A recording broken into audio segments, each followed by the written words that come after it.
Hi guys, so here is the next part of the medicine course in the 18th and 19th century. This will be split into two parts. Part 1 will be things that affected medical development and 3 doctors, and then part 2 will be another 3 doctors. Let's go. Things that affected medical development was urbanization, which was the increase of the Industrial Revolution and growth in cities, which created pollution, which gave people negative health effects. Technology improved a lot, giving us microscopes and x-rays, and transport improved in form of railways all over Europe, which enabled people to spread their ideas as it was easier to travel. Edward Jenner. During the 18th century, smallpox was a great killer, killing 15% of the British population. Inoculation was brought about and spread by Lady Mary Montagu from Turkey. This was taking a small amount of pathogen from the smallpox pus and giving it to a healthy person. This person will then become immune to smallpox. Jenner noticed that milkmaids who caught cowpox never seemed to get smallpox. In 1796, to test this out, he took the cowpox pus from milkmaid Sarah Nelms and rubbed it into 2 cuts on 8-year-old James Phipps's arms. Phipps caught cowpox, and once he was cured, Jenner did the same with smallpox pus.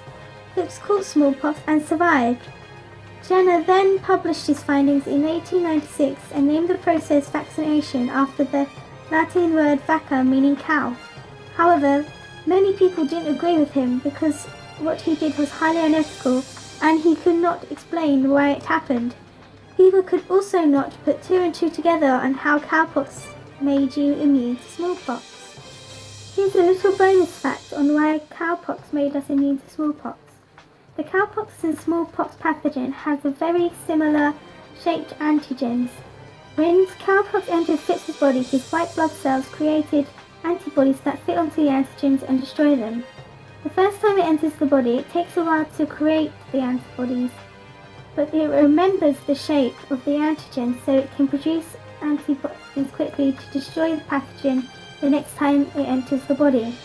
Because cowpox and smallpox have very similar shaped antigens, his white blood cells recognize the smallpox pathogen and produce the appropriate antibodies. Vaccines were then made compulsory in 1952, and Jenner encouraged other doctors such as Pasteur and Koch to find vaccines for diseases like cholera. Smallpox was totally eradicated in the 1970s. Louis Pasteur. Pasteur was a French scientist who believed disease were caused by miasmas, which is an unpleasant vapor. Doctors knew about the link between dirt and disease but could not explain it.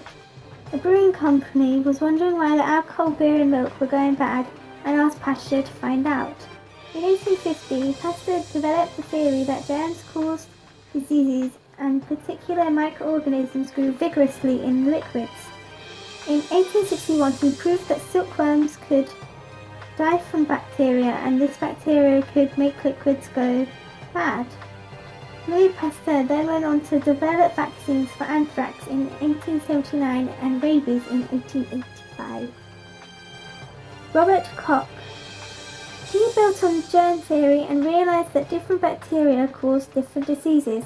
He found a way to stain and grow bacteria in a petri dish and was able to isolate septicemia in 1878, TB in 1882 and cholera in 1883. The first disease Koch investigated is anthrax and discovered it produced spores that lived for a long time after an animal had died. Louis Pasteur used this information and more to create vaccines for anthrax.